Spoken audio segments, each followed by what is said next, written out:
महाराज जी ये जैसे अब ये बोलते हैं कि आत्म स्वरूप में स्थित हो गया। हाँ, आत्म स्वरूप में जो स्थिति है ना, अव्यक्त के लिए बोलते हैं, अव्यक्त में चला गया। नहीं, आत्म स्वरूप में जो स्थिति है ना वो आत्मा के लिए ही है। वो जो रिफ्लेक्शन था ना, रिफ्लेक्शन, देखो एक चीज को थोड़ा सा और समझो।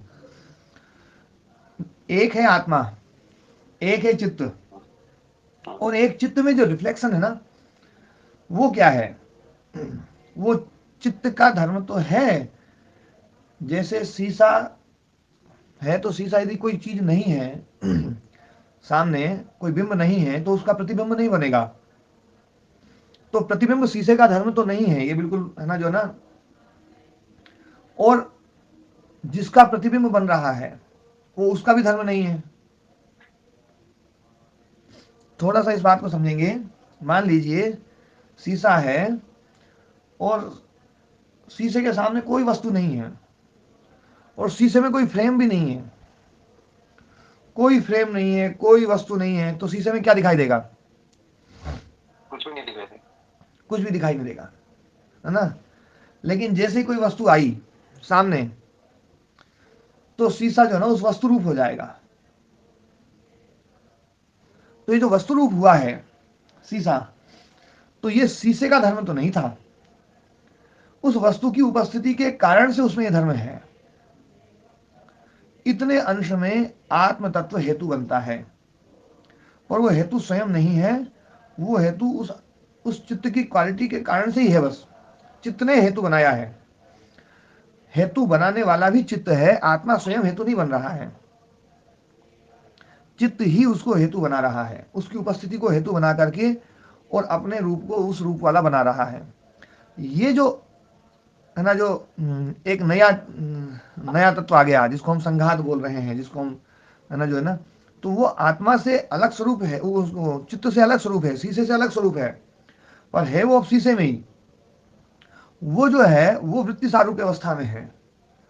तो वो जो वृत्ति सारूप अवस्था में है, जब चित्त समाप्त हो जाएगा तो वो जो रूप है वो आत्मा में ही मिल जाएगा। वो आत्मा में मिला ही हुआ था, वो तो आत्मा का ही था, और वो आत्मा का था, चित्त के कारण से अलग अलग रूप वाला था। चित्त हट गया तो वो रूप है ही वो तो इसी को बोलते हैं हम आत्मस्वरूप स्थिति। आत्म स्वरूप। हाँ, ठीक है। जो संघात है, स्वामी जी जब ये तक जो संघात है, संघात जब तक वो वृत्ति सारूप्य है। स्वामी वृत्ति, जी ये जो संघात का जो शाब्दिक अर्थ है वो क्या हुआ है? शाब्दिक अर्थ संघात का शाब्दिक अर्थ होता है दो चीजों का मिलना। दो चीजों का मिलना। हाँ जी। तो हाँ, जैसे स्वामी जी जैसे जल अलग है और आटा अलग है, हम्म। तो मौजूदगी में इनको आप मिलाएंगे तभी मिलेगा ना। हम्म। ऐसे ही आत्मा की उपस्थिति में ये सारे काम होते हैं, तो मिलाने वाला कौन हुआ? मतलब प्रश्न ये है। हाँ, ये अनादि है। तो महाराज जी इसको ऐसे कह सकते हैं, जैसे चित्त व्यक्त रूप में रहेगा तो संसार में रहेगा, जन्म मरण में रहेगा, हाँ, और अव्यक्त रूप में रहेगा तो आत्मा में रहेगा। अव्यक्त रूप में रहेगा तो भी अव्यक्त में रहेगा वो, अव्यक्त में रहेगा। अव्यक्त में रहेगा। और जो संघात था, संघात समाप्त हो जाएगा, और जो वृत्ति सारूप व्यवस्था थी वो समाप्त हो जाएगी, तब स्वरूप अवस्था हो जाएगी। ठीक ठीक है। ये जो संघात है, इस संघात के दो प्रयोजन हैं। देखो, इस संघात के दो प्रयोजन हैं। पहला प्रयोजन है कि ये चित्त का बोध कराता है, और दूसरा इस संघात का जो है ना प्रयोजन है कि वो स्वामी का बोध कराता है, पुरुष का बोध कराता है। जब स्व का बोध कराए, चित्त का बोध कराए, तो चित्त का बोध कराए वो जो संयोग है, वो जब चित्त का बोध कराता है तो वो भोग है। और जब वो स्वामी का बोध करा दे तो वो अपवर्ग है। स्व का बोध जब तक है, स्व मतलब दृश्य का बोध, यहां पर स्व शब्द जो ना उस चित्त के लिए स्व शब्द है। तो ये जो संघात है, ये संघात जब स्व का बोध कराए, मतलब चित्त का बोध कराए, तो वो है भोग, और जब स्वामी का बोध हो जाए तो वो है अपवर्ग। ओम महाराज। हाँ, ओम जी। महाराज जी जब स्वयं का बोध करा रहा है तब तो वो भोग है, ये तो ठीक समझ में आता है जी। लेकिन जब वो स्वामी का बोध कराता है तो उसकी एक प्रकार से समाप्ति हो जाती है। तो फिर ये बोध उसको तो हो नहीं रहा। हाँ, नहीं, उसको जो नहीं हो रहा है, वो जब है ना अपने उस वृत्ति का हट को हटा देता है। और तो इसको महाराज यूं भी कह सकते हैं कि जब स्वयं का बोध करा रहा है तब तो भोग है, और स्वयं की समाप्ति ही वर्ग है। देखो तो समझने के लिए इन शब्दों का प्रयोग किया जा रहा होगा जी, स्वामी जी। वास्तव में जो है ना, देखो क्या है, स्वामी का जो बोध है, स्वामी का बोध ही स्व की समाप्ति का हेतु बनता है जी। मानी ये दो घटनाएं अलग अलग, दो घटनाएं अलग अलग हैं।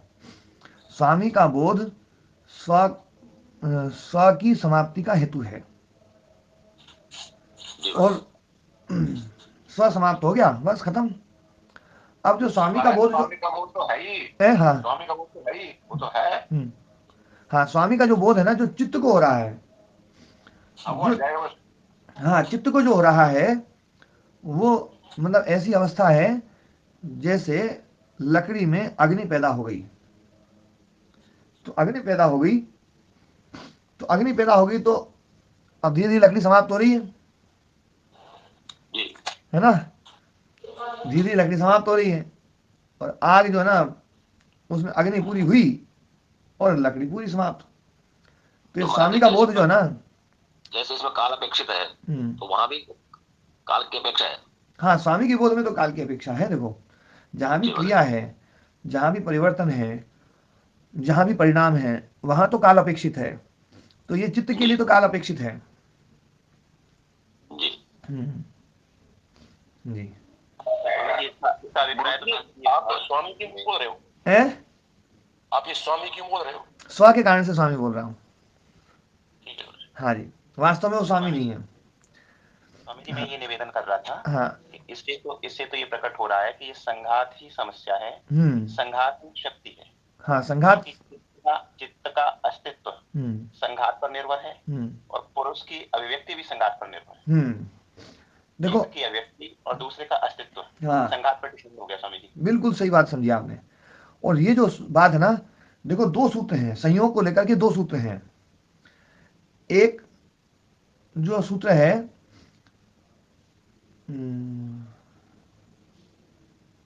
दृष्टि दृश्यो संयोगो है हेतु। कौन सा सूत्र है? लगभग है ना 14-15 सूत्र होगा। देखो, 17वां सूत्र है ना। देखो जी व्यास जी, ये 17वां सूत्र है, दृष्टि दृश्यो संयोगो है हेतु। और एक 23वां सूत्र है, स्वाम स्वामी शक्तियों स्वरूप उपलब्धि हेतु संयोग।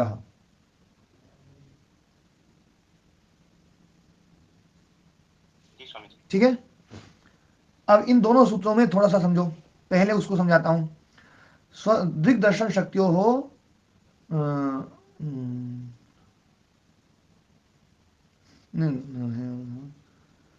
दृष्टि दृश्यो संयोगो है हेतु।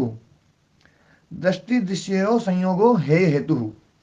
दृष्टा और दृश्य का जो संयोग है वो है ये हेतु है, मतलब दुख, दुख का हेतु है, दुख का कारण है, समस्याओं की जड़ है। तो दृष्टा और दृश्य का जो संयोग है वो समस्या की जड़ है। एक सूत्र में ये बात बोल दी आपकी, एक बात। दूसरी बात 23 सूत्र में जाओ, स्वस्वामी शक्ति हो, वहां दृष्टि दृश्य बोला, यहाँ स्वस्वामी बोला, बस एक ही बात, अंतर कुछ भी नहीं है। स्वस्वामी शक्ति हो स्वरूप उपलब्धि हेतु संयोग। अब इस संयोग को पहले ले आओ, स्वस्वामी शक्ति हो संयोग। स्वस्वामी शक्ति का जो संयोग है, मतलब दृष्टा दृश्य का जो संयोग है, वो क्या है? स्वरूप उपलब्धि हेतु, स्वरूप की उपलब्धि का हेतु है। स्वरूप की उपलब्धि का हेतु ये संयोग बनता है, और दुख का हेतु भी यही बनता है। ठीक है ना, आपकी बात हुई क्लियर? बिल्कुल, जो आपने समझा वही दर्शनकार ने ये बोला है, और यही बात अपनी चल रही है, हमेशा यही चल रही है। संयोग दुख का कारण है, और संयोग ही मुक्ति कराता है जी।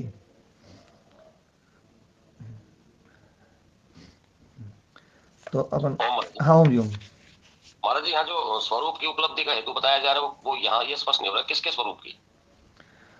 दोनों के स्वरूप की। दोनों के स्वरूप की, हाँ जी महाराज। स्व का स्वरूप जब उपलब्ध होगा वो भोग, ये संयोग भोग का हेतु है कि नहीं है जी।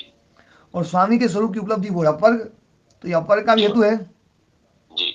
तो ये भोग अपर का हेतु है। हाँ जी। तो अपनी चर्चा चल रही थी। अब जो आत्म तत्व है वो एकदम बिल्कुल शुद्ध है, चित्त बिल्कुल जड़ है, और चित्त में जो रिफ्लेक्शन है उस रिफ्लेक्शन को हम आत्मा जैसा मानते हैं, क्योंकि वो आत्मा जैसा ही कुछ कुछ दिखाई देता है, वो चेतन। क्योंकि जो रिफ्लेक्शन होगा शीशे में, जो भी कुछ दिखाई देगा वो बिल्कुल हूबहू वैसा का वैसे दिखाई देगा। वो वैसा होते हुए भी ना होते हुए भी वैसा दिखाई देता है। तो इसलिए जो चित्त में जो चैतन्य उतरता है वो इस रिफ्लेक्शन के कारण से उतर रहा है, और जो उतर रहा है तो वो चित्त मतलब चित्त की क्वालिटी के कारण से उतर रहा है। उसमें आत्मा को हेतु बनाया वो भी चित्त नहीं बनाया है, पर वस्तुतः आत्मा स्वयं न तो हेतु बना है, न आत्मा स्वयं उतरा है, न आत्मा ने कोई क्रिया करी है। आत्मा तो केवल है, उसकी उपस्थिति मात्र ही इसमें हेतु बन रही है। तो वो आत्मा का अस्तित्व और जो रिफ्लेक्शन है वो जो है उसके लिए भी पुरुष शब्द का प्रयोग होता है। तो पुरुष शब्द दोनों के लिए प्रयोग होता है। एक पुरुष वो है जो शुद्ध पुरुष, एक पुरुष वो है जो रिफ्लेक्टेड है, अहंकार युक्त है, चित्त के युक्त है। और चित्त जितना बड़ा होता जाएगा उतना ही बड़ा होगा, चित्त जितना छोटा होगा, मतलब शीशा जितना बड़ा होगा उतना बड़ा हो जाएगा, शीशा जितना छोटा होगा उतना छोटा हो जाएगा। तो चित्त के अनुसार ही सब कुछ है। और चित्त में जो वृत्ति है, एक बात थोड़ी सी और बताता हूं, जो चित्त में वृत्ति है, जो बोध है, बोध वृत्ति रूप होता है। वास्तव में जो चित्त और बुद्धि को अलग अलग शब्द दिया गया है, चित्त और बुद्धि, तो बुद्धि का आधार है चित्त, और बुद्धि जो है वो चित्त की एक विशेष अवस्था है। चित्त की एक विशेष अवस्था, अवस्था क्या है? वो वृत्ति रूप अवस्था, वो है बुद्धि। नरेश जी, कई बार आपने प्रश्न किया था कि असंप्रज्ञात समाधि में चित्त समाप्त हो जाता है। तो असंप्रज्ञात समाधि में चित्त की जो बुद्धि वाली अवस्था है वो समाप्त हो जाती है, है ना? वृत्ति रूप अवस्था जो है वो समाप्त हो जाती है, पर चित्त रहता है। तो चित्त का जो रूप है, चित्त की जो अवस्था है, वृत्ति वाली अवस्था, उसको हम बुद्धि शब्द के द्वारा बोल देते हैं। और जैसी बुद्धि वैसा चित्त, और जैसा चित्त वैसी आत्मा। तो ये है वृत्ति सारूप्यता। और वृत्ति कैसी होती है? जैसा विषय, तो विषय के अनुसार होगी वृत्ति, वृत्ति के अनुसार होगा बोध, जो बुद्धि है ना। वृत्ति और एक बुद्धि एक बात हो गई। और जैसी बुद्धि वैसा चित्त, और जैसा चित्त वैसी आत्मा। तो ये सारी की सारी प्रोसेस इस चित्त में ही हो रही है। चित्त में जो रिफ्लेक्शन हो रहा है यहां तक ही होती है, इससे आगे उधर नहीं होती है। वो शुद्ध आत्म तत्व में नहीं होगी। हाँ ओम जी। चित्त की जो असंप्रज्ञात समाधि में समाप्ति की बात की जा रही है वो तो महाराज जी ठीक नहीं होनी चाहिए, क्योंकि वो तो निरुद्ध अवस्था है उसकी, उसको तो एक भूमि माना गया है। हाँ। निरुद्ध भूमि। तो मैंने चित्त की समाप्ति नहीं कही है। हाँ, चित्त की समाप्ति नहीं कही है मैंने। किसकी समाप्ति कही है? जी, मुझे ऐसा लगा कि आपने चित्त की समाप्ति की बात की है। ना ना, वृत्ति की समाप्ति। चित्त की समाप्ति कही है स्वामी जी। जी वृत्ति की समाप्ति कहा है आपने संप्रज्ञात समाधि में। हाँ, वृत्ति की बोध नहीं होगा। हाँ, वृत्ति की समाप्ति। और वृत्ति है बोध, और वृत्ति है बुद्धि। तो बुद्धि की समाप्ति, वास्तव में चित्त को हम बुद्धि शब्द बोल देते हैं, पर चित्त जो है ना, बुद्धि में बस अंतर इतना है कि चित्त की एक अवस्था विशेष है, उसका नाम है बुद्धि। वो अवस्था है वृत्ति रूप अवस्था। ये बिल्कुल ठीक बताया जी, कई दिन से ये दिक्कत थी, ठीक हो गया। स्वामी जी, अभी आपने जो चित्त बड़ा होगा तो बिंब बड़ा बनेगा, चित्त का बड़ा और छोटा होना किस अर्थ में समझे स्वामी जी? विषय के रूप में। जो विषय है, मान लीजिए घटाकार विषय है, घट है, तो हमारी जो वृत्ति है ना, वो वृत्ति जो है इंद्रिय प्रणाली के द्वारा घट को व्याप्त करती है। ये पहले आया था जी। और घट को व्याप्त करती है, तो घट का जो आकार है उस आकार वाली वो बन जाएगी जी। और जैसे आकार वाली वृत्ति होगी वैसे ही आकार वाला चित्त हो जाएगा। चित्त वृत्ति रूप होगा। जी जी। और वृत्ति रूप होगा तो आत्मा भी वृत्ति रूप हो जाएगी। तो अब घट जितना बड़ा है उतनी बड़ी वृत्ति, उतने बड़ा चित्त। अब घट की जगह पट आ गया तो पट रूप हो गया, और गाय रूप आ गई तो गाय रूप हो गया। है आत्मा, आप कह रहे हैं आत्मा वृत्ति रूप हो जाएगी? हाँ, आत्मा तो वृत्ति रूप हो ही जाता है। फिर उसमें बदलाव आ गया? नहीं, पर वो आत्मा जो शुद्ध आत्मा तत्व नहीं है, जो रिफ्लेक्शन है ना, जो रिफ्लेक्टेड, चाहे वो संघात में रहे तब भी शुद्ध है। नहीं, जो एक बात बताओ, आप बता रहे हैं ना कि चाहे वो संघात में रहे आत्मा तो शुद्धि रहती है। हाँ, मैं अभी एक बात बता रहा हूँ, है ना, तो आएगा ही नहीं। मैं अभी एक प्रश्न पूछ रहा हूँ। शीशे के सामने हाथी खड़ा है, तो हाथी कितने हैं? एक या दो? एक है, खड़े जो जितने खड़े होंगे उतने दिखेंगे। नहीं, हाथी जो है ना एक है, पर वहां दिखाई तो दो दे रहे हैं। दो नहीं दिखाई दे रहे? तो नहीं, एक शीशे में भी दिखाई दे रहा है, तो दूसरा तो दिखाई नहीं दे रहा स्वामी जी। नहीं, शीशे में दिखाई देता है जी। स्वामी जी हाथी है, आप कोई तीसरा व्यक्ति देख रहा है अगर तो देखो, शीशे कोई तीसरा व्यक्ति देख रहा है तो उसको एक तो हाथी दिखेगा और एक उसका वो रिफ्लेक्शन दिखेगा। हाँ, दो हो गए ना, तो यही तो मैं बोल रहा हूँ अभी। नहीं, वो एक रिफ्लेक्शन है ना स्वामी जी। हाँ, एक रिफ्लेक्शन जो है ना, वो जो रिफ्लेक्शन है वास्तव में संघात में वही रिफ्लेक्शन ही है। शुद्ध आत्म तत्व का संघात नहीं हो सकता। जैसे अभी आपने बताया कि आत्मा भी वृत्ति रूप हो जाएगा, तो आत्मा में वृत्ति रूप हो गया तो उसमें बदलाव आ गया। हाँ, तो जो वृत्ति सारूप्यता हुई है ना, जो वो वृत्ति सारूप्यता कौन से आत्मा की हुई है? जो रिफ्लेक्टेड है उसमें, या जो शुद्ध रूप है उसमें? नहीं, अच्छा मुझे बताया, एक और मेरा प्रश्न बन गया इसमें कि जो संघात में जब आत्मा आ गया तो वो वृत्ति रूप हो गया, फिर उसमें बदलाव आ जाता है। हाँ, उसमें शुद्ध हो जाता है, मतलब वो जो शुद्ध हो गया, फिर शुद्ध नहीं रहा। हाँ, वो प्रत्यानुपश्य हो गया, वो तो फिर उसमें बदलाव आ गया। स्वामी जी वही तो वेदांती भी वही कहते हैं कि वो जो आत्मा का ले अशुद्ध होता है बाद में शुद्ध हो जाता है। ना, वेदांती जो कह रहे हैं ना, अभी तो मैं जो कह रहा हूँ ना, उसको थोड़ा सा समझो। नहीं, फिर आत्मा में बदलाव आ गया ना स्वामी जी। हाँ, उसको एक बार समझोगे आप ना, हो गया तो वो बदलाव आ गया उसमें। आप पहले आत्मा के स्वरूप को समझ लो, फिर आत्मा में बदलाव आया या नहीं आया वो बाद में समझ में आएगा। अभी आप इन दो चीजों को नहीं समझ पाए हैं जो आप बोल रहे हैं। मैं सही कह रहे हैं आप, है ना? नहीं, देखो मैं एक बात बताता हूँ, मैं एक पत्थर रखा हुआ है, एक पत्थर रखा हुआ है ना, आप एक बार सुन लीजिए, 2 मिनट सुन लीजिए। एक पत्थर रखा हुआ है, उस पत्थर के चारों तरफ 3-4 शीशे रखे हुए हैं। उन सब शीशों में वो पत्थर रिफ्लेक्टेड होगा कि नहीं होगा? होगा स्वामी जी, सब में होगा जी स्वामी जी। अच्छा, छोटे से शीशे में बड़ी चीज दिखाई दे सकती है, नहीं दे सकती है? नहीं दे सकती स्वामी जी। अच्छा, छोटे शीशे में बड़ी चीज शीशे के आकार से बाहर होगी वो नहीं दिखाई देगी। नहीं, मैं ये पूछ रहा हूँ कि जो चीज जितनी बड़ी है उसको रिफ्लेक्टेड करने के लिए उतना ही बड़ा शीशा चाहिए क्या? अगर बड़ा शीशा नहीं चाहिए तो फिर उसका डिस्टेंस जो है ना उसको एडजस्ट करना पड़ेगा। हाँ, शीशे को दूर ले जाना पड़ेगा, तब दिखाई देगा पूरा। मतलब बात ये हो गई है, अगर शीशा छोटा है, हाँ, और आप जैसे शेव करने के लिए लोगों ने शीशा रखा होता है, वो जब सामने रखते हैं चेहरे के तो वो चेहरा दिखाई देता है। वो मैं समझ गया बात आपकी, दिखाई नहीं देता। मैं आपकी बात समझ गया। शीशे को हम जब दूर ले जाते हैं तो स्वामी जी, जब उसको काफी दूर ले जाते हैं और शीशा दूर जाके रख देते हैं, फिर हमारा पूरा चित्र उसमें दिखाई देगा। ये आपको जो ना ऐसा लग रहा है, ये आपको ऐसा लग रहा है, पर वास्तव में शीशा बिल्कुल पास में रख दो और शीशे को गोल कर दो, स्वामी जी उसमें रिफ्लेक्शन पूरा नहीं दिखाई देता।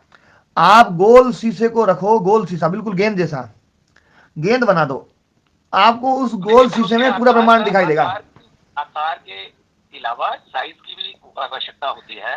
अगर आप साइज उतना भी रखेंगे ना तब भी उसमें पूरा हमारा बिंब दिखेगा, लेकिन उसको दूर रखना पड़ेगा। नहीं अरुण जी, देखो क्या है, मैं एक बात बता रहा हूँ अभी आपको ना, ये इक्वली रेशो प्रोपोर्शनेट है स्वामी। नहीं, मैं आपको एक जो ना, ये जो आपने जो बात बोली है कि दूर रखना पड़ेगा, पास रखना पड़ेगा, ये तो होता ही है, पर वो तब होता है जब शीशा जो है ना बिल्कुल सपाट हो, और शीशे को यदि गोल कर दिया गया ना, यदि शीशे को गोल कर दिया गया, आप एक गेंद की जगह पर गेंद जैसा शीशा रख दीजिए, अगर वो गोल कर देंगे फिर उसमें दिखाई देगा। हाँ, दिखाई देगा ना, हाँ देखा है ना? मैं यही तो कह रहा हूँ कि शीशा यदि गोल हो गया, छोटी सी गेंद बना लीजिए आप शीशे जैसी, शीशे की बिल्कुल रिफ्लेक्टेड करे, और आप ये देखिए, एक तरफ चंद्रमा, एक तरफ सूरज है, एक तरफ ये बिल्डिंग, एक तरफ ये बिल्डिंग रहेगा, वो ग्लास बन जाएगा है। जब हम गेंद की तरह बनाएंगे ना तो शीशा गेंद की तरह बनाना मुश्किल है थोड़ा। नहीं, ऐसा नहीं है, चलो छोड़िए, ये प्रश्न नहीं है ना, आप वो बात करें। शीशा गेंद की तरह बन जाएगा, आप बिल्कुल ना, हाँ, और गेंद में जो ना रिफ्लेक्शन होगा, बिल्कुल होगा, रिफ्लेक्टेड चीज होती है वो पूरी है ना, तो उसमें सारी चीज रिफ्लेक्ट होगी। तो बात ये मैं कह रहा था कि कोई चीज कितनी बड़ी है तो शीशा उतना बड़ा बनाना पड़ेगा, ये संभव नहीं है। अब दूसरी बात, छोटे शीशे में भी दिख सकता है, हाँ, छोटे शीशे में दिख जाएगा ना।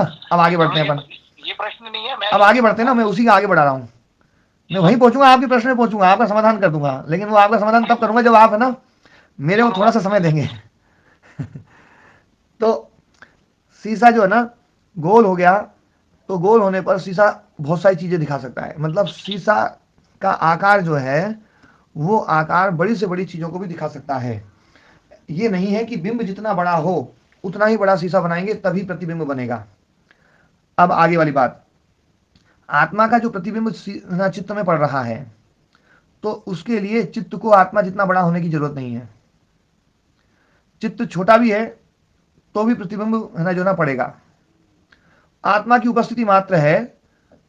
जैसे हम लाल फूलों के भीतर एक मणि को रख दें तो मणि पूरी लाल हो जाएगी।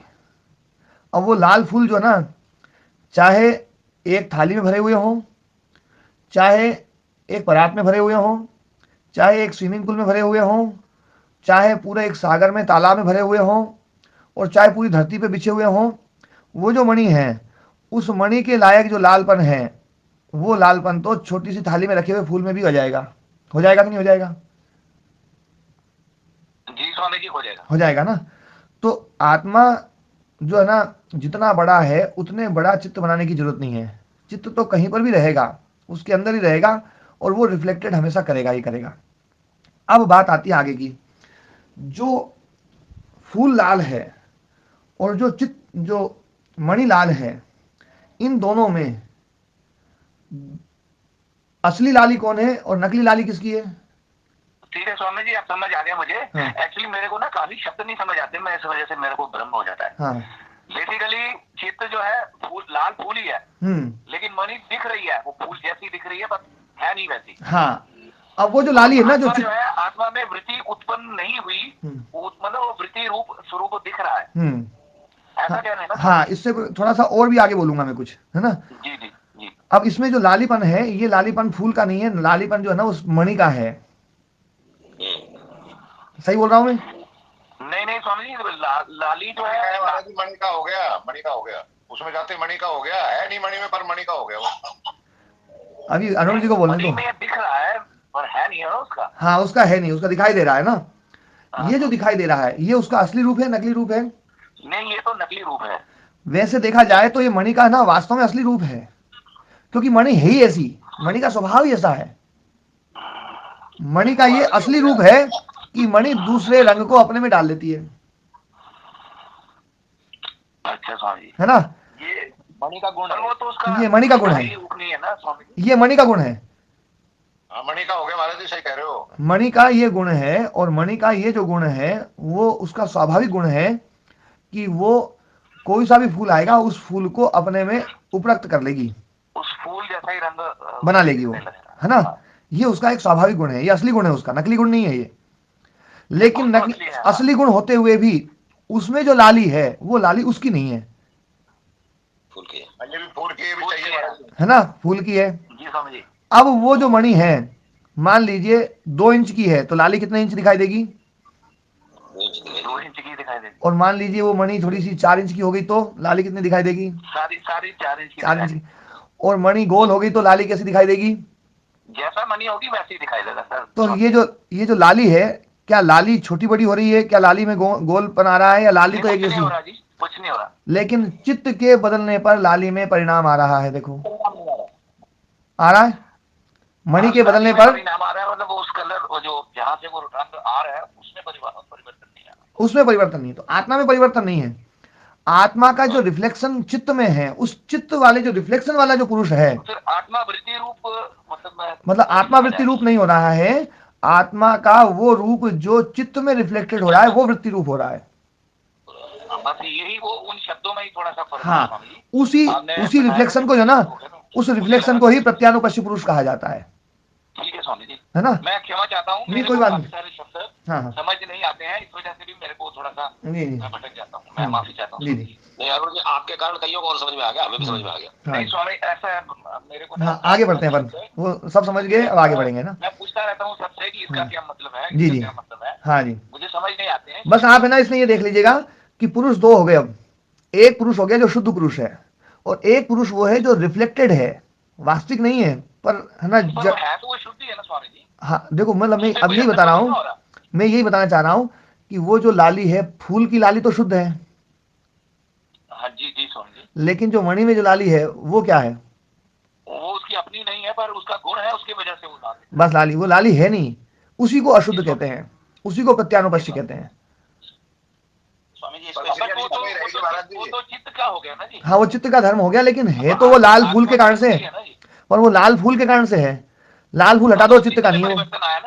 हाँ, चित्त में परिवर्तन आ रहा है, आत्मा में तो नहीं ना परिवर्तन। हाँ, आत्मा में परिवर्तन नहीं है, वो है परिवर्तन चित्त में, लेकिन चित्त में चूंकि आत्मा वृत्ति रूप नहीं हुआ ना स्वामी जी। हाँ, वृत्ति रूप तो जो रिफ्लेक्टेड आत्मा है, देखो आत्मा के आत्मा का तो एक कलर समझो उसमें चला गया। हाँ, अब मैं देखो आपको 2-3 चीज बताई थी मैंने। एक तो हो गया चित्त, है ना, मणि के जगह पर, शीशे की जगह पर।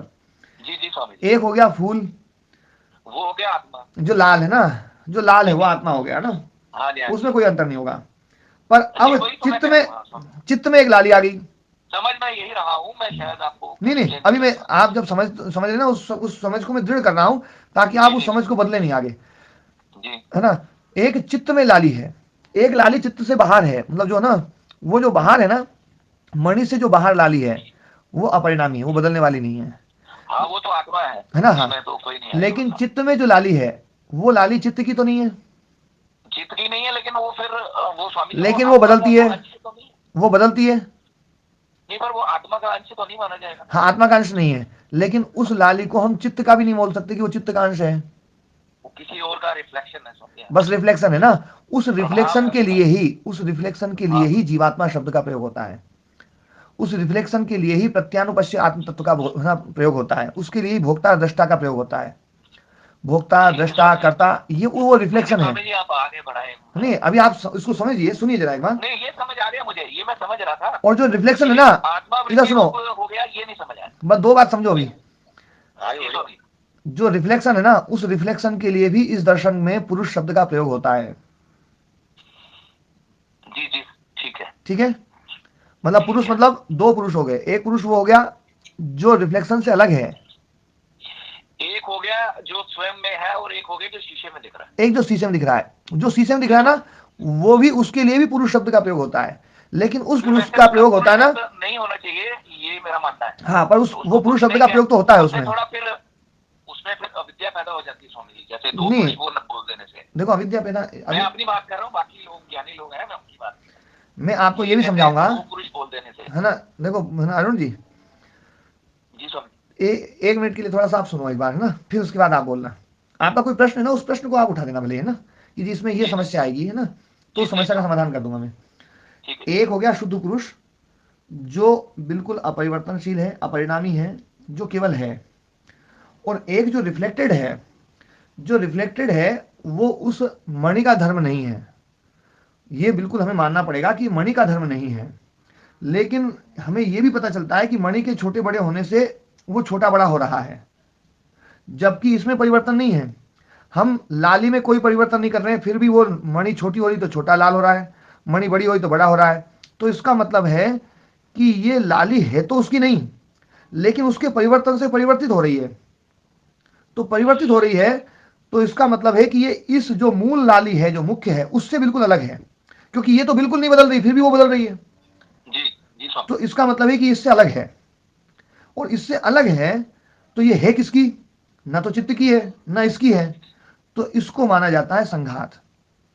ये एक तीसरी सत्ता हो गई, जो सत्ता अविद्याकृत है अविद्याकृत, लेकिन जब तक अविद्या है तब तक ये सत्ता रहेगी, जब तक अविद्या है तब तक ये सत्ता रहेगी। आप ऐसा नहीं कर सकते कि अविद्या को हटाए नहीं और इस सत्ता को हटा दे, बोले इसकी तो जरूरत ही नहीं है। जब तक अविद्या है तब तक वो सत्ता रहेगी, अविद्या हट जाए फिर भले हट सकती है।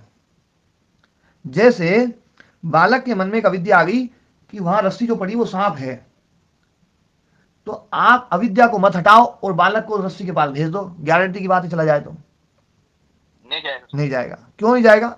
आपने सांप को हटा दिया है, पर उस बालक ने सांप को नहीं हटाया, क्योंकि अविद्या है। अविद्या है तो उसको सांप ही दिखाई दे रहा है। तो आप भले ही उस आत्मा को हटा दो, लेकिन शास्त्र तो जब तक अविद्या की चर्चा कर रहा है तो अविद्या के कारण से जो जो चीज हो रही है उसको चर्चा करेगा ही करेगा। इसलिए उस पुरुष के लिए शास्त्रकार ने दूसरे शब्द का प्रयोग किया है, वो है प्रत्यानुपश्य पुरुष। वो शुद्ध होने पर भी प्रत्यानुपश्य पुरुष है। उसी पुरुष को संघातात्मक पुरुष बोलते हैं, उसी पुरुष को जीवात्मा पुरुष बोलते हैं। वो जीवात्मा पुरुष ऐसा है जिसमें चित्त का भी धर्म आ रहा है और जिसमें आत्मा की उपस्थिति के कारण से भी रिफ्लेक्शन आ रहा है, क्योंकि आत्मा हट जाए तो लालपन हट जाएगा, और चित्त हट जाए तो भी चित्त का लालपन हट जाएगा, मणि का लालपन हट जाएगा। दोनों में से कोई भी हट जाए, दोनों में से कोई भी हट जाए तो हट जाएगा। इसलिए वो संघात में दोनों का अस्तित्व स्वीकार करना पड़ता है, पर मूलतः देखा जाए तो सब कुछ वो उस मणि का ही है। जी स्वामी जी, केवल आत्मा की उपस्थिति मात्र है, बस इतना ही हेतु बनता है आत्मा उस संघात में। आत्मा संघात में हेतु बनता है केवल उपस्थिति मात्र से। संघात का असली शब्दार्थ जो है वो आज समझ आया स्वामी जी। आपने आगे जितने भी बताया उनसे समझ गया है जी। इसी से आया कि इनका जो संघात है वो कैसे होता है। हाँ, और वो जो संघात है, सिर्फ वैसे देखा जाए संघात तो वो होता है मिलना है आपस में। हाँ हाँ, जैसे अरुण जी ने अभी कहा कि आटा और पानी दोनों मौजूद हैं, लेकिन जब तक उनको मिक्स नहीं करेंगे तो उनका संघात नहीं होगा। वो अलग अलग पड़े हैं, मौजूद हैं, लेकिन इससे ये लगता है कि वो अविद्या रूपी जो संघात जो हमें दिखता है वो अविद्या की वजह से, अविद्या की वजह से, और वो अविद्या अनादि है। अलग है, लाल गुलाब अलग है, मनी अलग है, और उस पे रिफ्लेक्शन, चूंकि मनी का ये गुण है कि वो उसमें जो भी रंग आएगा उसको धारण कर लेगी, तो वो संघात हुआ। ये आज समझ आया स्वामी जी, धन्यवाद। हाँ, अब इसमें एक बात और समझाऊंगा आगे। जी जी स्वामी। वो जो चित्त है जिसमें आत्मा के रिफ्लेक्शन के कारण से उसमें चैतन्यता दिखाई दे रही है, वो चैतन्यता जब तक दिखाई नहीं देती है तब तक चित्त काम नहीं करता है। ये चित्त का एक स्वाभाविक गुण है। चित्त का एक स्वाभाविक गुण है कि चित्त में जब तक आत्म तत्व चैतन्य रिफ्लेक्टेड ना हो तब तक चित्त काम नहीं करता है। चित्त में रिफ्लेक्शन के कारण से होता क्या है, ध्यान देने वाली बात है। चित्त में रिफ्लेक्शन के कारण से, चित्त कहो अहंकार कहो, चित्त की का पहला परिणाम ही अहंकार है। तो चित्त में जैसे ही आत्म तत्व का रिफ्लेक्शन होता है, रिफ्लेक्शन होते ही चित्त का जो पहला परिणाम होता है अहंकार, वो पैदा होता है। अभी मैं इसको देखो अनादि शब्द से हटा करके मैं पहले इसकी प्रोसेस समझा रहा हूं, फिर इसको अनादि समझाऊंगा। कि चित्त में जैसे ही पहला रिफ्लेक्शन होगा, रिफ्लेक्शन होगा तो मतलब पहला रिफ्लेक्शन, चित्त में जैसे ही रिफ्लेक्शन होगा तो चित्त का पहला परिणाम उसमें तत्काल अहंकार आएगा, अहम भाव आएगा, अहम अस्मि, मैं हूं, मैं हूं। ये जो भाव आता है, ये भाव आता है रिफ्लेक्शन के कारण से। रिफ्लेक्शन ना हो तो अहम भाव समाप्त हो जाएगा। ये जो अहम भाव है, अहम बोध है, ये वृत्ति बोध है कि मैं हूं, जैसे ही मैं भाव आता है ये वृत्ति आती है। और ये जो वृत्ति है, इस वृत्ति को कहा जाता है अक्लिष्ट वृत्ति। ये अक्लिष्ट वृत्ति है, ध्यान देना। मैं हूं, ये जो ना, ये अविद्या की सबसे बड़ी अक्लिष्ट वृत्ति। जो विपर्य जो ना, ये कहा जाता है ना प्रमाण विपर्य विकल्प निद्रा स्मृति। तो प्रमाण विपर्य विकल्प निद्रा स्मृतियों में 5 वृत्तियां हैं। उन 5 वृत्तियों में जो विपर्य वृत्ति है वो तो अविद्या रूप है। पर अविद्या रूप होने पर भी, तो अविद्या जो है, अविद्या रूप वृत्ति है, तो वो तो अक्लिष्ट कभी हो ही नहीं सकती है, क्योंकि अविद्या तो क्लेश है। तो अविद्या क्लेश है, तो अविद्या क्लेश में अक्लिष्ट वृत्ति कैसे होगी? विपर्य में अक्लिष्ट वृत्ति कैसे होगी? विपर्य मतलब बोलेंगे सभी, विपर्य मतलब मिथ्या ज्ञान, है ना? ये विपर्य वृत्ति है। और शास्त्रकार ने बताया कि वृत्तियां 2 प्रकार की है, क्लिष्ट और अक्लिष्ट। क्लिष्ट मतलब जो क्लेशों के कारण से उत्पन्न हो और जो क्लेश को उत्पन्न करे, और अक्लिष्ट वृत्ति जो क्लेश से उत्पन्न नहीं हुई है, जो वैराग्य की तरफ बढ़ाए, जो संसार से हटाए, वो अक्लिष्ट वृत्ति है। और क्लिष्ट वृत्ति जो संसार में लगाए। तो ध्यान देने वाली बात है, विपर्य जो मिथ्या ज्ञान है, मिथ्या ज्ञान तो कभी भी संसार से अलग कैसे हटाएगा? संसार से अलग कैसे हटाएगा मिथ्या ज्ञान? तो शास्त्रकार ये कहते हैं कि सारी विपर्य वृत्ति क्लिष्ट ही है, केवल एक ही विपर्य है, वो अक्लिष्ट वृत्ति है। मैं हूं, मैं हूं, ये अक्लिष्ट वृत्ति है। खूब अच्छे से आपने, हाँ, ये पहले उस समय समझाया था जब क्लिष्ट और अक्लिष्ट वृत्तियां जब बताई थी। खूब अच्छे से समझाया था आपने, खूब अच्छे से समझाया। आज मैं इसको फिर समझा रहा हूं कि मैं हूं, ये जो वृत्ति पैदा होती है, ये वृत्ति हमारी सबसे बाद में होती है। वास्तव में होता क्या है? मैं सुखी हूं, मैं दुखी हूं, मैं गणेशानंद हूं, मैं सन्यासी हूं, मैं प्रदीप व्यास हूं, मैं नरेश हूं, मैं शरीर हूं, मैं इंद्रिया हूं, ये सब जितने भी हैं ये है क्लिष्ट विपर्य। ये क्लिष्ट विपर्य है, मतलब मिथ्या ज्ञान है पर क्लेश युक्त है। और मैं हूं, बाकी सब हटा दिया, सारे विशेषण हटा दिए, केवल मैं हूं रह गया है। ये है अक्लिष्ट विपर्य। ये महाराज जी समझाया था आपने। हाँ, ये सबसे अंत में यही जाएगा। मैं हूं का जो बोध है ना, ये सबसे बाद में जाएगा, उससे पहले सारी चीज जाएगी। सबसे बाद में गिरने वाला जो अहंकार है ना, ये अहंकार सबसे बाद में गिरेगा। और अहंकार जैसे ही गिरा, समझ लेना वो रिफ्लेक्शन समाप्त। क्योंकि रिफ्लेक्शन होता ही, जैसे ही रिफ्लेक्शन होगा, रिफ्लेक्शन होते ही चित्त में परिणाम आता है। परिणाम आते ही उसके भीतर एक बोध आता है, मैं हूं। ये जो अहम भाव बोध है, मैं हूं जो बोध है, ये बोध इस रिफ्लेक्शन के कारण से है। लेकिन स्वामी जी मुझे तो ये समझ में आया स्वामी जी, हाँ, इस चित्त में कभी कोई वृत्ति उत्पन्न नहीं होती, वृत्ति केवल संघात में उत्पन्न होती है। हाँ, संघात के कारण से उत्पन्न होती है। और संघात नहीं कोई वृत्ति नहीं स्वामी जी, कोई चित्त नहीं। हाँ, संघात नहीं तो चित्त नहीं, क्योंकि चित्त का कोई अस्तित्व नहीं है जब तक वो मैं हूं ये बोध ना करे। मैं हूं का जो बोध है, ये बोध रिफ्लेक्शन के कारण से है, आत्मा की उपस्थिति के कारण से है। इस बात को समझ लें हम कि चित्त का ये धर्म है, ये चित्त का धर्म है कि रिफ्लेक्शन होते ही चित्त में अहम भाव आता है, मैं का बोध आता है। और ये जो मैं का बोध है, ये ही मैं अभी अकेला हूं, मैं अकेला हूं, है ना, एको हम बहुश्याम बहुत हो जाऊं, ये इस रिफ्लेक्शन की दूसरी स्थिति है। पहली स्थिति एको हम एक हूं मैं, ये जो अहम भाव है, ये अहम भाव रिफ्लेक्शन की पहली स्थिति। और दूसरी स्थिति बहुश्याम बहुत हो जाऊं, ये रिफ्लेक्शन की दूसरी स्थिति। और दूसरी स्थिति में होते ही क्या होगा, वही अहंकार इंद्रियों में परिणत होगा, वही अहंकार तन्मात्राओं में परिणत होगा, वही तन्मात्राएं पंच महाभूतों में परिणत होंगी, वही पंच महाभूत और धर्म लक्षण अवस्था परिणाम में परिवर्तित होंगे। ये प्रोसेस प्रारंभ हो गई। पर यह प्रोसेस, ध्यान देने वाली बात है, रिफ्लेक्शन अनादि है, क्योंकि रिफ्लेक्शन का जो हेतु है वो अविद्या, वो अनादि है। इसलिए इस प्रोसेस को हम समझने के लिए एक कालखंड से मैं शुरुआत कर रहा हूं कि अविद्या, अविद्या के कारण से रिफ्लेक्शन, रिफ्लेक्शन के कारण से अहम भाव, अहम भाव के कारण से, है ना, बहुश्याम, और बहुश्याम के कारण से इंद्रिय रूप, और है ना तन्मात्रा रूप, शब्द स्पर्श रूप रस गंध रूप, और पंच महाभूत रूप, और पंच महाभूतों में फिर वो जो परिणाम धर्म लक्षण अवस्था परिणाम, वो जो क्रिया, और उस क्रिया का ये सारा का सारा जो आज हमें दिखाई दे रहा है, सब कुछ जो रूप है वो ये रूप है। ये इसका पूरा खाका है। ओम महाराज जी। हाँ ओम जी। महाराज जी, आपने जो बताया, अब हमारे पूज्य गुरुदेव जी आचार्य प्रद्युम्न जी महाराज जी बताते हैं कि मैं और हूं के बीच में जो है वो सब क्लेश है, वो सब अविद्या है। तो गुरु इसमें आपने बताया कि मैं हूं का जब तक बोध है तब तक वो क्लिष्ट नहीं है, अक्लिष्ट है। आप यदि गुरुदेव से ये पूछेंगे कि विपर्य वृत्ति में अक्लिष्ट वृत्ति कौन सी है, अक्लिष्ट विपर्य वृत्ति जी, तो गुरुदेव ये बताएंगे मैं हूं ये अक्लिष्ट विपर्य वृत्ति है। वो तो ठीक है गुरु जी, वो तो मैं गुरु जी ने पहले बताया कि मैं समझ गया, लेकिन इसमें प्रश्न ये है कि मैं हूं ये बोध, मैं क्या हूं उसके बिना संभव ही नहीं लगता ना। मैं हूं के बीच में कुछ ना कुछ तो आएगा। मैं हूं ये बोध जो ना, वास्तव में जब विशेषण हटेंगे ना, जब विपर्य हटेगा, तो ये पता चलेगा कि देखो मैं हूं एक स्थायी चीज है। अभी एक ऐसी, देखो बाकी और जितनी भी चीजें वो बदली हैं। आज तक मैं हूं मैं गणेशानंद हूं, ये है ना, कुछ दिन पहले मैं गणेशानंद नहीं था, मैं हूं बाद में हुआ, और थोड़े दिन बाद में पता नहीं क्या हो जाऊंगा। मैं शरीर हूं, मानव शरीर हूं, उससे पहले पता नहीं क्या था, आगे पता नहीं क्या हो जाऊंगा। एक तरफ तो मैं हूं को विपर्य वृत्ति भी कहा जा रहा है, और एक तरफ ये भी बताया जा रहा है कि मैं हूं जो है वो किसी और के बिना भी संभव है। अक्लिष्ट विपर्य है। देखो मैं विपर्य से अलग नहीं कर रहा हूं, मैं हूं को ना विपर्य से अलग नहीं कर रहा हूं, लेकिन उसको मैं क्लिष्ट से अलग कर रहा हूं थोड़ा सा।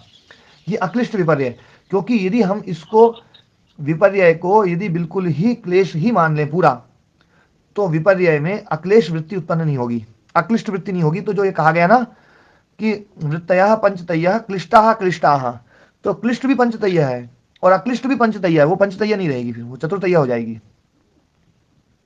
जी महाराज जी, क्योंकि अविद्या स्वयं भी एक क्लेश है, और क्लेश के बिना कोई वृत्ति। देखो अविद्या क्लेश है, लेकिन अविद्या का जो सबसे अंतिम रूप जो जाकर के बचेगा, अविद्या का जो सबसे अंतिम रूप जाकर के बचेगा, वास्तव में देखा जाए तो है ना, संप्रज्ञात समाधि, ये भी तो अविद्या का ही रूप है जी, है या नहीं है? जी महाराज जी, बिल्कुल है। क्योंकि जब तक संघात है तब तक सब अविद्या है। अविद्या का भी शुद्ध रूप है, और उसी को हम विवेक ख्याति बोलते हैं। और वो विवेक ख्याति, जैसे लकड़ी को अग्नि खत्म कर देती, तो अग्नि क्या है? लकड़ी से अलग है क्या? नहीं, अलग तो नहीं है जी, लकड़ी से अलग नहीं है, लकड़ी का ही एक बदला हुआ रूप है, लकड़ी का ही बदला हुआ रूप है। ये बात बड़ी गजब की है, लकड़ी का ही बदला हुआ रूप जो है ना, वो अग्नि है, और वही अग्नि उसको खत्म कर देती है। तो अविद्या का ही बदला रूप है वो विवेक ख्याति है, और वो विवेक ख्याति उस अविद्या को खत्म कर देती है, और उसको खत्म किया और खुद भी खत्म हो जाती है। इसलिए इसको अग्नि रूप नाम दिया है। ज्ञानाग्नि जो कहा गया ना, वो ज्ञानाग्नि इसलिए कहा है कि ये जिसमें पैदा होती है उसी को मार देती है। ये ज्ञानाग्नि इसका नाम इसलिए है ना, ज्ञानाग्नि ना भस्मसात कुरुते अर्जुन, है ना। ज्ञानाग्नि के द्वारा सब कुछ भस्म किया जाता है। जो स्वयं से स्वयं को मारने वाली जो बात है ना, राहिल जी बोल रहे थे ना, बात तो सबके मन में आएगी ये, क्योंकि है यही तत्व अंत में। आज जो मैंने प्रोसेस बताया ना, ये अंतिम निचोड़ बता दिया, जगत का स्वरूप समझाया है कि जगत का स्वरूप होता कैसे है और वो रिफ्लेक्शन करता क्या है, और वो रिफ्लेक्शन वास्तव में आत्मा नहीं है, लेकिन आत्मा के बिना नहीं है, ये भी बात समझने की है। आत्मा नहीं है महाराज, ये दृष्टिकोण समझे बिना अब तक हम जो वृत्तियों के बारे में पढ़ रहे थे कि अक्लिष्ट भी हैं, अक्लिष्ट भी हैं, ये तो वास्तव में आज ही समझ में आया कि वृत्ति अक्लिष्ट कैसे हो सकती है, क्योंकि उत्पत्ति का कारण तो अविद्या है। हाँ अविद्या जी, खांड से बनी हुई कोई वस्तु खांड ना हो, ये कैसे हो सकता है? ये कैसे हो सकता है? लेकिन फिर भी वो खांड से बनी हुई है, लेकिन कुछ उसमें चीज ऐसी होंगी जो खांड को बढ़ाएंगी, और कुछ ऐसी चीज हो जाएगी जो खांड को घटा देगी, खत्म कर देगी। जैसे लकड़ी से बनी हुई अग्नि लकड़ी को खत्म कर देती है, ऐसे ही अविद्या से पैदा हुई चीज जो अविद्या को खत्म कर दे, वो वृत्तियां अक्लिष्ट वृत्तियां हैं। जी महाराज, बहुत बढ़िया समझ में, ठीक है ना। तो अब जो ना अपन जो चर्चा कर रहे थे कि मैं हूं के बीच में हम जो भी लगाते हैं, मैं सन्यासी हूं, मैं विद्यार्थी हूं, मैं युवा हूं, मैं बूढ़ा हूं, मैं जवान हूं, मैं ये हूं, मैं वो हूं, ये सब कुछ है ना जो ना क्लेश को बढ़ाने वाले हैं। ये सब जो भी विशेषण है क्लेश को बढ़ाएंगे। मतलब हम अपने आप को छोटा कर रहे हैं, छोटा करते जा रहे हैं, बांटते जा रहे हैं, विभाजित करते जा रहे हैं, और विभाजन को बंद कर दिया तो विभाजन बंद करते जाओ करते जाओ करते जाओ, अंतिम ही बचेगा मैं हूं बस। ये है कृष्ण। हम जिसको विस्तार कह रहे हैं वास्तव में तो वो हमारी संकीर्णता हो रही है। हाँ, वो संकीर्णता है। ये बात पहले मैंने चर्चा करी थी कि प्रपंच का मतलब है विस्तार, पर विस्तार मतलब अपने को बिल्कुल छोटा कर देना, छोटा कर देना, छोटा कर देना। इसलिए इस प्रपंच को खत्म करो। सबसे छोटा पंच ही होता है। जी जी है? सुनने में तो थोड़ा विपरीत लगता है, इसलिए बड़ा मुश्किल से समझ में आया। पर ये आप बताओ, है ना, शक्ति का सबसे जो विकेंद्रित की जाती है, बांटी जाती है, बिखेरी जाती है, तो सबसे किनारे जो खड़ा होता है ना, उसी को बोलते हैं पंच। जी महाराज जी। है? इसको हमारे भाई ना कई बार विनोद में कहा करता है कि कहा करते हैं कि जो घर का मुखिया वो सबसे ज्यादा दुखिया। बोला मैं पूछता था क्यों जी, तो कहते कोई भी दुखी होगा तो उसको तो दुखी होना ही पड़ेगा। बाकी तो सब अपने अपने दुख से दुखी रहेंगे और वो सबके दुख से दुखी रहेगा। जी महाराज जी। तो अभी अपनी बात चल रही थी, जिस बात में मैं ज्यादा जोर दे रहा हूं, रिफ्लेक्शन के कारण से चित्त में क्या बदलाव होता है, ये तत्व हमें समझना है कि रिफ्लेक्शन के कारण से चित्त में तत्काल परिणाम शुरू होते हैं। और रिफ्लेक्शन, ये चित्त का धर्म है कि रिफ्लेक्शन आते ही चित्त एक्टिव हो जाएगा, और रिफ्लेक्शन समाप्त, चित्त का एक्टिवनेस समाप्त, चित्त में प्रकाश, क्रिया, स्थिति धर्म जो है वो रिफ्लेक्शन के कारण से है। रिफ्लेक्शन आया तो चित्त में प्रकाश आया, मैं का बोध हुआ, चित्त में क्रिया हुई, मैं बोध की क्रिया, स्थिति मैं हूं। और एक बात ध्यान रखना, मैं एक बहुत गंभीर बात पहले भी कई बार बोल चुका हूं, लेकिन नए साधक जुड़ गए हैं इसलिए मैं एक बात और बोल रहा हूं। अस्तित्व और स्थिति में बहुत अंतर है। प्रदीप व्यास जी, आपके लिए बोल रहा हूं मैं ये बात, आपको समझाना है मुझे। अस्तित्व और स्थिति में बहुत अंतर है। इस संसार में स्थिति है, अस्तित्व नहीं है, और आत्मा में अस्तित्व है, स्थिति नहीं है। स्वामी जी, अस्तित्व को स्थापित करना पड़ता है ना, अस्तित्व जो है ना, है अस्तित्व तो है ही महाराज जी, है ये अस्तित्व है। अस्तित्व जो है ना वो स्वतः है, स्थिति को पैदा करना पड़ता है। स्थिति को स्थापित करना पड़ता है। स्थिति का मतलब है कोई क्रिया चल रही थी, उसको रोक दिया गया, क्रिया की जो निवृत्ति है उसको स्थिति बोलते हैं। स्थिति के लिए जो धातु है, शब्द है संस्कृत में, वो है स्था गति निवृत्तौ। गति की निवृत्ति वो है स्थिति, उसे स्थापित करना पड़ेगा। स्थिति में गति की अपेक्षा है। प्रदीप व्यास जी, स्वामी जी समझ रहा हूं स्वामी जी, है ना। गति की निवृत्ति तो गति की अपेक्षा है, रजस की अपेक्षा है, रजस है गति क्रिया, और स्थिति है उसकी अपेक्षा से निवृत्ति। तो गति की निवृत्ति है स्थिति, आत्मा में गति नहीं है, इसलिए आत्मा की स्थिति भी नहीं है। आत्मा तो है, है में गति की निवृत्ति की जरूरत नहीं है, गति की अपेक्षा नहीं है। इसलिए संसार की स्थिति है और आत्मा का अस्तित्व है। तो महाराज जी व्याकरण में फिर जो अस्थि को धातु क्यों माना गया, भू को? तो देखो मानना पड़ेगा, आपको कुछ तो बोलना ही पड़ेगा। जी महाराज जी। है आप पदम नहीं प्रवीण जी, तो बिना कुछ बोले, बिना पद बनाए कुछ प्रयोग नहीं कर सकते आप। ये संस्कृत का नियम है, व्याकरण का नियम है जी। तो इसमें क्रिया जैसी कोई स्थिति नहीं होते, ये भी इसको एक क्रिया मतलब ये अस्थि, वास्तव में अस्थि में क्रिया नहीं है, अस्थि में क्रिया नहीं है। अस्थि मतलब बस है वो। अब है अपने को बोलना पड़ता है, क्रिया कोई ना कोई बोलनी पड़ती है, क्योंकि बिना क्रिया के वाक्य नहीं बन सकता है जी। है ना। वाक्य की परिभाषा क्या है? एक तिंग वाक्यम, ये वाक्य की परिभाषा लिख लो भली, लिखना चाहो तो। जी महाराज जी फिर से बोलिए। एक तिंग वाक्यम,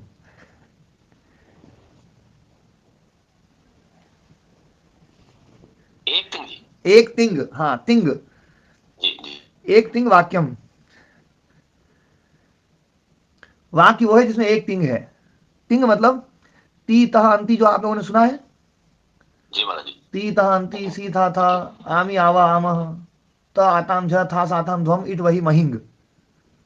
ये जो तिप तस्जी सिप थस्ताम इपवस्मस्त आताम झ था साताम ध्वम इट वही महिंग, ये 18 प्रत्यय हैं, इनका नाम है तिंग।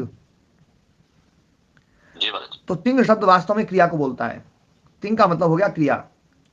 एक तिंग वाक्यम का मतलब हो गया एक क्रियम, एक क्रिया है जिसमें, एक क्रिया है जिसमें वो है वाक्य।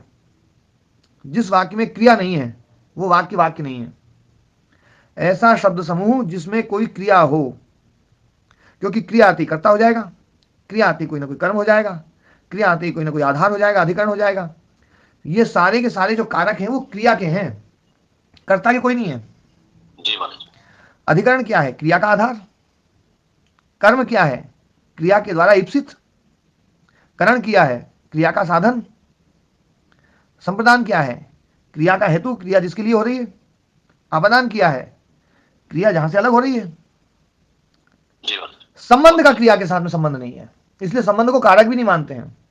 इसलिए कारक जो 7 कारक मानते हैं वो व्याकरण में जब जाएंगे, गंभीर व्याकरण में, तो है ना जो है संबंध को कारक से हटा देते हैं कि संबंध कारक नहीं है। संबंध का कारक के साथ संबंध है। मैं राम की पुस्तक पढ़ता हूं तो राम का पढ़ने के साथ में क्या संबंध है? पढ़ने का संबंध तो पुस्तक के साथ में है। पठन क्रिया पुस्तक में हो रही है, पुस्तक को पढ़ रहे हैं हम, राम को नहीं पढ़ रहे हैं। तो पुस्तक कर्म कारक हो सकती है, पर उस कारक का संबंधी है वो राम। ठीक है ना। हाँ, एक बहुत बड़े विद्वान आए थे जर्मनी के, और उन्होंने अपनी थीसिस लिखी थी कारक के ऊपर। उन्होंने पहले संस्कृत पढ़ी, और संस्कृत पढ़ करके और उन्होंने 5 साल या 4 साल 5 साल थीसिस में लगाए, थीसिस लिखी उन्होंने, और वो थीसिस लेकर के आए। और गुरुजी बैठे हुए थे, हमने पढ़ रहे थे, उन्होंने नाम सुना तब ये कि फलाने गुरुजी जो ना बहुत ही बड़े विद्वान हैं, बहुत बड़े विद्वान हैं। हमारे गुरुजी जो आचार्य विजयपाल विद्यावारिधि जी महाराज, अब नहीं है, तो हाँ रेवली वाले है ना। तो वो है ना आए, उस समय बहालगढ़ में थे गुरुजी, तो है ना जो है वो थीसिस लेकर के आए। बोले गुरुजी मुझे आपका सहयोग चाहिए, ये ना मैंने थीसिस लिखी है, इसको देखो। तो गुरुजी ने शुरू में देखा, और देखते ही उन्होंने कहा कि बोले ये थीसिस जो ना ये आपको बदलनी पड़ेगी। बोले क्यों? तो बोले आपने जो है विभक्ति और कारक को एक बना रखा है, विभक्ति और कारक एक ही मान रखी है। तो बोले जी विभक्ति और कारक तो एक होती है। तो गुरु जी ने 10-15 मिनट में उनको ये समझा दिया कि विभक्ति अलग होती है, कारक अलग होती है, कारक अलग होता है। तो वो व्यक्ति जो है ना, वो उन्होंने कहा बोले गुरु जी केवल आपके 15 मिनट से मुझे ये समझ में आ गया कि 5 साल जो मैंने पढ़ाने वाले लोग थे, या तो वो बेवकूफ़ थे या मैं बेवकूफ़ था, और ये थीसिस मेरी पूरी बेकार हो गई, और मैं फिर से दोबारा लिखूंगा। तो है ना जो है ना, अब मैं जो बात बोल रहा था, एक तिंग वाक्यम, एक तिंग, तिंग मतलब क्रिया, क्रिया जो एक मतलब प्रधान, कोई भी एक प्रधान क्रिया जिसमें होगी। बहुत सारी क्रियाएं हो सकती हैं, मैं पढ़ करके, खा करके और सो करके और फिर सुबह उठूंगा। अब इसमें कई सारी क्रियाएं हो गई है, लेकिन प्रधान क्रिया में उठूंगा, मैं उठूंगा, ये क्रिया है मुख्य क्रिया। तो एक तिंग वाक्यम, एक मतलब मुख्य भी हो सकता है, एक का अर्थ जो है ना मुख्य, मतलब जो प्रधान एक क्रिया है ना। एक के कई अर्थ होते हैं, एक का अर्थ एक भी होता है, एक का अर्थ प्रधान भी होता है, एक का अर्थ अन्य भी होता है। एक के शाम आचार्याणाम मते, अन्य आचार्यों के मत में, तो है ना जो है ना, तो अन्य अर्थ में भी एक शब्द का प्रयोग होता है, प्रधान अर्थ में भी एक शब्द का प्रयोग होता है ना। तो जो एक तिंग वाक्यम, जहां एक क्रिया मुख्य है, वो है वाक्य। अब आप कुछ भी बोलो तो आपको है ना क्रिया लगानी पड़ेगी, इसलिए आपको अस्थि का प्रयोग करना पड़ेगा। और अस्थि का प्रयोग करना पड़ेगा, तो इसमें आप है ना आत्मा के लिए आप कोई भी वाक्य बोलेंगे तो एक क्रिया लगाएंगे, तो क्रिया लगाएंगे, तो इसलिए जो ऐसी क्रिया बता दी, बना भाई अस्थि। अब ये बना तो बोलना तो पड़ रहा है, क्रिया तो बोलनी पड़ रही है, पर वास्तव में वहां क्रिया नहीं है, और वास्तव में अस्थि में कोई क्रिया नहीं है। वाक्य में प्रयोग करने के लिए इसको क्रिया मान लिया गया। हाँ, और वास्तव में अस्थि कोई क्रिया नहीं है। अस्थि क्रिया इसलिए लगती है हमें, क्योंकि अस्थि जो ना स्था के लिए भी अस्थि का प्रयोग कर देते हैं कई बार, है ना। अनुत्पन्न चीज जब उत्पन्न होती है तो उसके लिए भी अस्थि शब्द का प्रयोग कर देते हैं। इसलिए हमें थोड़ा सा भ्रम होता है कई बार कि जब आत्मा के लिए हम जब बोलते हैं ना अस्थि, तो लगता है कि यार उसमें तो क्रिया है, पर वास्तव में उसमें क्रिया नहीं है, वो क्रिया रहित है। स्पष्ट हो गया, ठीक है ना। हाँ, और इस संसार में हम अस्थि नहीं बोल सकते, इसको हम बोलते हैं तिष्ठति, इसलिए इसको बोलते हैं हम स्थिति। सत्य रजस तमस, ये तमस जो है ना स्थिति वाला है, अस्थि वाला नहीं है।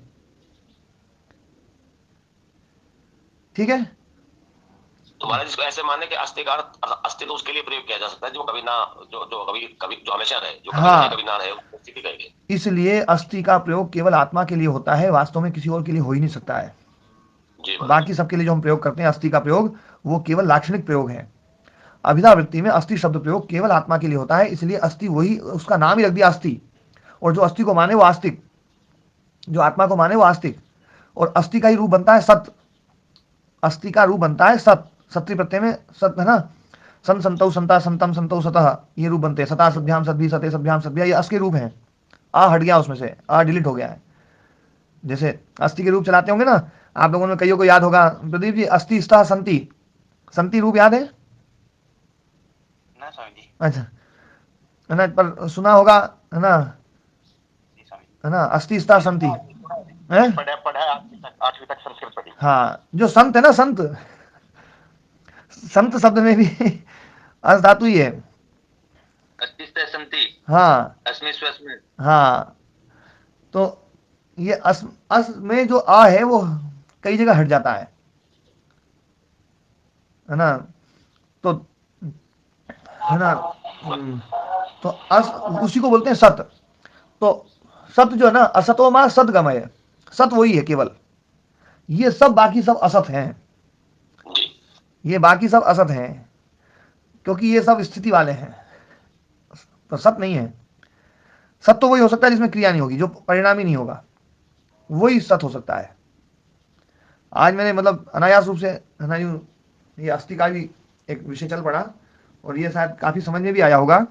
अस्थि और स्थिति में बहुत अंतर भी स्पष्ट हुआ होगा, और वास्तव में आत्मा सत क्यों है और बाकी सब असत क्यों है, ये भी चीज थोड़ी सी क्लियर हुई होगी।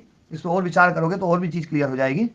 पर वास्तव में सत शब्द आत्मा के लिए है, और आत्मा को जो जानते हैं उनके लिए भी सत शब्द का प्रयोग कर देते हैं, इसलिए सत्संगति बोलते हैं। सत की संगति, सत की संगति मतलब उन लोगों की संगति जो आत्म तत्व को जानते हैं, जो वृत्ति सारूप में नहीं रहते हैं, उनकी संगति है ना। और असतो मा सदगमय वही है, और आस्तिकता में जो अस्थि है वो वही है। तो ये है जो ना चर्चा जो है। जी महाराज, हम धन्यवाद आपको, कोटि कोटि प्रणाम, बहुत बहुत। हाँ, और ये जो आज मैंने जो ये बताया ना, आत्मा का रिफ्लेक्शन, उस रिफ्लेक्शन का परिणाम, रिफ्लेक्शन का परिणाम जो है इस ना जड़ जगत में सबसे पहला परिणाम होता है अहंकार का, अहम भाव।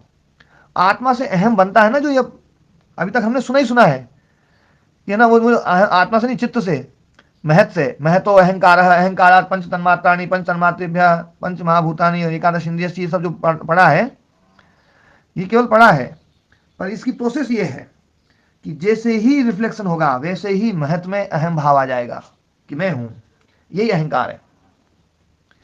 माने महत्व तो पहले से ही है, महत्व जो है ना वास्तव में महत्व पहले से है और हाँ अनादि, और रिफ्लेक्शन अनादि, तो इसलिए अहम भाव अनादि, लेकिन समाप्त होने वाला है। अहम समाप्त हो जाए तो फिर महत्व की कोई जरूरत ही नहीं है, क्योंकि महत्व काम ही अहम से करता है।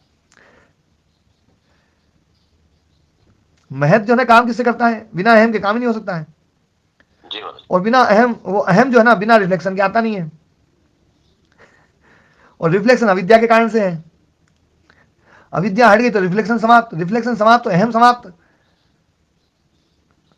तो सबसे बड़ी साधना जो अहम को मारने की जो बताई जाती है, वो अविद्या नष्ट होने पर ही अहम मरता है, और अहम मर गया जिसका, अहम शून्य होना, ये सबसे बड़ी साधना है। महाराज जी, एक पंजाब के एक संत हुए थे बुल्ले शाह, उनकी एक लाइन बड़ी अच्छी है मुक्ति के बारे में कि गंगा गयो गल नाइयो मुक्ति, पावे 100 डुबकी लाइए, काशी गयो गल नाइयो मुक्ति, पावे लख लख पिंड भराइए, बुल्ले शाह गल ताइयो मुक्ति जब मैं नु मार मुकाइए। मैं को मारने की बड़ी अच्छी बात कही जी जी, हम मैं को मारने पर ही मुक्ति है। और प्रोसेस यही, दर्शन यही इसी तरफ जाएगी। दर्शन जो है ना पूरा का पूरा दर्शन का सिद्धांत यही है, अविद्या को समाप्त करो, मैं को समाप्त करो। हाँ, और ये सबसे पहले आता है तो ये सबसे बाद में जाता है। मैं हूं ये सबसे बाद में जाएगा, क्योंकि सबसे पहले यही है। ये महाराज आता है का जो जो प्रोसेस बताया जा रहा है वास्तव में वापसी जाने के लिए बताया जा रहा है, क्योंकि आता तो है नहीं, आता है नहीं। हाँ, जाता है ना, उसको समझाने के लिए, मतलब जो ना, क्योंकि वो जाता है तो उस ढंग से जाता है, इसलिए हम ये बोलते हैं कि जो सबसे बाद में गया है, इसका मतलब वो सबसे पहले आया है। आपने ईंट जमाई हुई है, अब आपने जमाई है या जमी हुई है ना, अब आप हटा रहे हैं हटा रहे हैं हटा रहे हैं, तो जिस ईंट को सबसे बाद में हटाएंगे ना, तो आप ये कल्पना कर सकते हैं कि सबसे पहले यही जमी होगी, है ना जी। ठीक है, आज पाठ को ही विराम दें। ऐसे तो अविद्या भी काम की चीज होगी, अगर ये ना होती तो हमारा हम कैसे समझते, आपको कल्याण कैसे करते। ठीक है, आज पाठ को ही विराम देते ना। ओम शांति शांति।